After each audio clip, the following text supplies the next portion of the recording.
Good morning. Welcome to the DFS Army YouTube channel. I am Razzle11, and you can find me on Twitter at Razzle11Grinds. Going to take a look at some pitching for today, the 1st of August already. Man, these days just fly by. Um, Today is the trade deadline, so there are going to be some interesting things done around baseball. So we are going to have to pay attention to some potential scratches, etc. Quick look at the pitching. I don't believe anybody scheduled today is a name that I've heard on the trade block, but I guess we never really know. So we have a 14 game main slate, so plenty of action to get into. Uh, Not quite sure about the weather. Our weather station is going to be updated a little later today. Uh, so that'll be something we definitely want to pay attention to. But let's dig in some pitching. Spencer Strider at the top, the obvious double-digit Ks in 4 straight starts and 5 of 6. The K numbers are even stronger when at home. I assume he's a pretty solid favorite in this game. Yeah, minus 250 against the Angels. Uh, the Angels definitely do have some Ks in their lineup, especially with the addition of CJ Cron. More power, but plenty of strikeouts. I'm going to have no issues using Spencer Strider tonight for upside. Framber Valdez, a little tougher K matchup, but he's a minus 190 favorite. He has not looked good the last few starts. Like, there's some pretty bad numbers considering this is a guy that just racks up quality starts left and right. Uh, Not overly impressed with the trends. I do love him pitching at home. I just wish there was more K upside in the matchup. I don't know that I'm going to get too much of him. Right now, I'd say he's going to be in my pool, but he's going to be one of the first guys I remove up at the top. Because at 11.1, I just don't know that his upside can match some of these other guys here in this particular matchup. Pablo Lopez. The Twins are a minus 120 favorite on the road against the Cardinals. Um, I'm all for Pablo Lopez. Gives up more home runs on the road, uh, which is obviously a worry. Twins just aren't helping him out with run support when he is on 2 runs or less in 4 of his last 5 starts. Ks are solid. Uh, I don't really expect much changes for the Cardinals. I believe they came out and said that they are not trading Arenado, so maybe Goldschmidt gets moved. I'm not sure. If that would be the case, then that St. Louis lineup weakens quite a bit, and Lopez becomes a stronger play. I think in this particular matchup, he's in a better spot than Framber Valdez is for DFS purposes. Zach Allen, strong against the Giants. First time he faced them, has not been great on the road, which obviously is a worry. But pitching in San Francisco is the best pitcher's park in baseball at this point.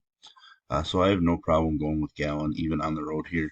He's a minus 120 favorite in a game with a total of just 7 right now.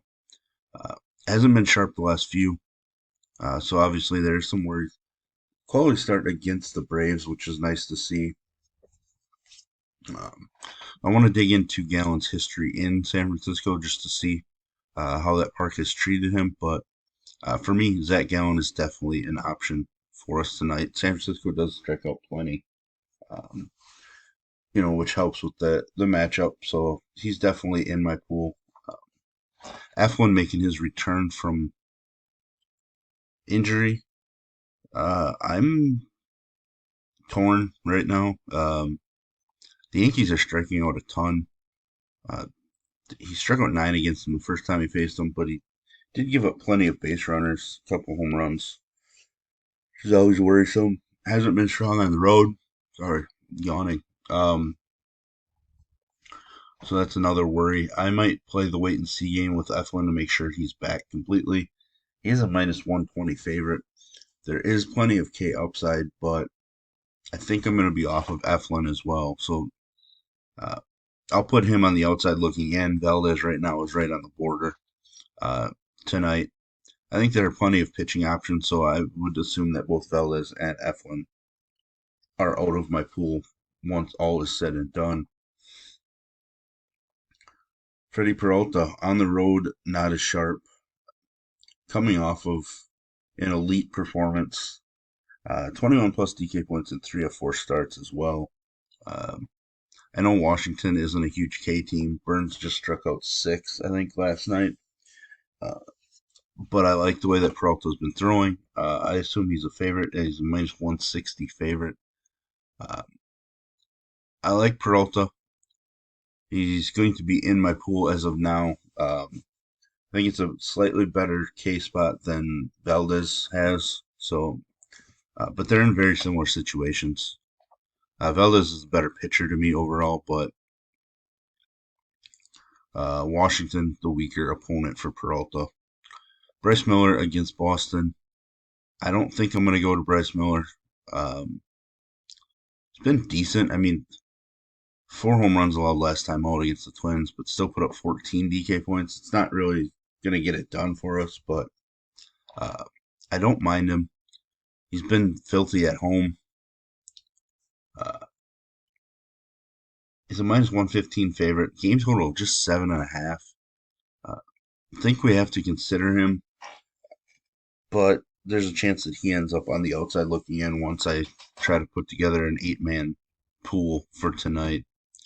Um, Justin Steele was lit up by this red squad, but he's had such a strong season.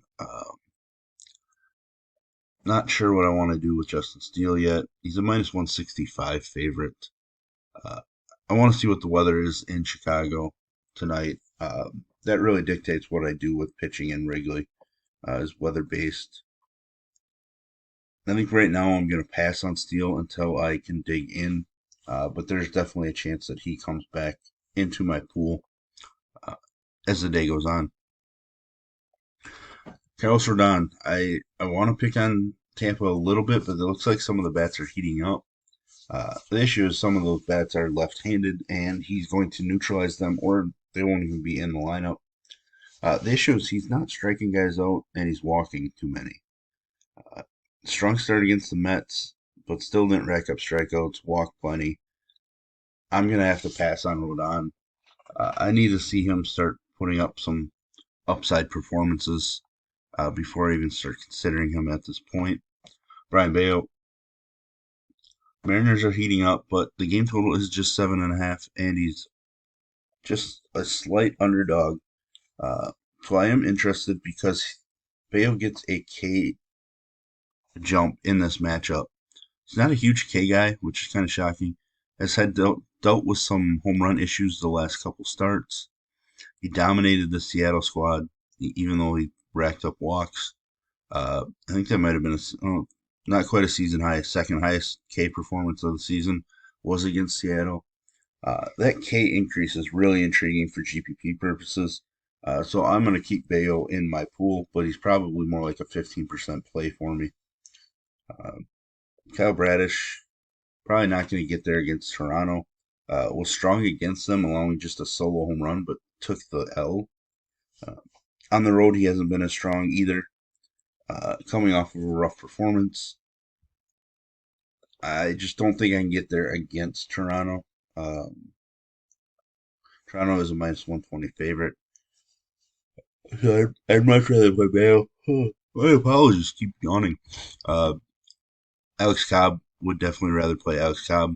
I was interested in Cobb if he was starting Monday night, so I definitely have to be interested on Tuesday. Slight home underdog, but like I said, the game total is just 7 in this one, and his numbers at home this year have been ridiculous.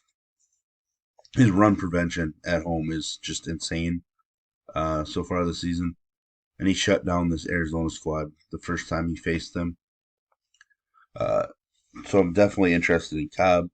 Do wish he was a little cheaper. Uh, I don't remember what his price was yesterday, but I feel like it was less than 8,200, but I might be wrong. Lance Lynn, first start with the Dodgers. So it's tough to look at some of these splits. He's obviously been pretty bad all season. Home run issues. The last few starts have been really bad. But when he's on, he just racks up some strikeouts. Like he just has a ton of upside when he's on. And obviously he's taking on an Oakland squad that's super weak. I don't see a Vegas line yet.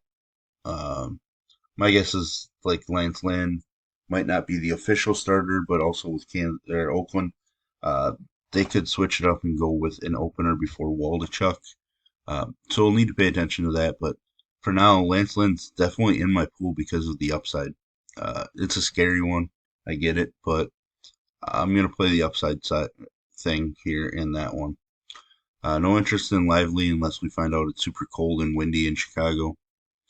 Uh, just doesn't seem to have a ton of upside. Has been steady, but this is more of the pitcher he might be. This guy right here, I don't think is what Lively is. He just kind of burst for a while, but now it's kind of back down, so I'm not really interested. Sandoval against Atlanta, no thank you. He has been better on the road, just not a big K guy. And Atlanta's just hitting home runs. I know they got shut down last night. I don't expect it to happen again. Ryu uh, making his return from Tommy John. Uh, have to dig into his minor league performances.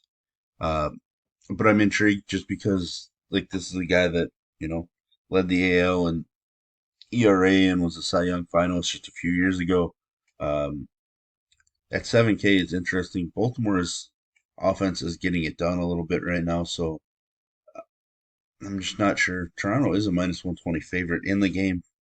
So Ryu definitely has the upside at 7K. I'm just not sure if we're going to get there uh, tonight. I'm going to have to dig into his minor league rehab starts just to get an idea. Manning against Pittsburgh. Probably not going to get to Manning. I think some people will, um, and I don't blame you for taking a shot with him. He's an underdog on the road, just a small one, uh, in a game between two pretty weak offenses. Mikolas at home hasn't been as strong. Uh, he got tossed. He's appealing his suspension. Uh, the one nice thing that is going to keep him either in or just on the outside looking in, kind of on that border, is the fact that Minnesota strikes out so much that it's hard to ignore uh, what his upside could be in this matchup because of that K ability. I like Gavin Williams, just not going to use him tonight. He's been solid on the road, obviously, just two starts though. Um, hasn't really been a big upside guy. Ks are down, walks are up. I'm just not picking on Houston right now as they become healthier. Andrew Haney is one that I might consider, and it's painful because I just hate trying to figure him out. He is a minus 235 favorite against the White Sox, who have been trading everybody away, and they could trade away, another guy or two yet. So the issue is his strikeouts haven't been there, and his walks are up. That's the worry. But I think there's upside in this matchup, so he's probably like a 10 to 15% play for me. Not really interested in Josiah Gray much. He does randomly have strong games. I do like to pick on Milwaukee some, but uh, just not overly interested. I think I'd rather play Haney, maybe Quintana. Um, he's looked solid in his return, and the Kansas City lineup is weak enough that I think Quintana could make my pool. I'm gonna have to decide on these cheaper guys. But aside from that, no real interest in the other cheaps. Um, there you have it. If you enjoy what I bring to you, please hit the like button, hit the subscribe button, turn the notification bell on. Get that alert anytime we drop videos here at DFS Army. And if you want to join us to get access to our tools, coaches, Discord, I'll put links in the description below. You can use promo code RAZ, RAZ, for 10% off your monthly. And as always, best of luck, everybody.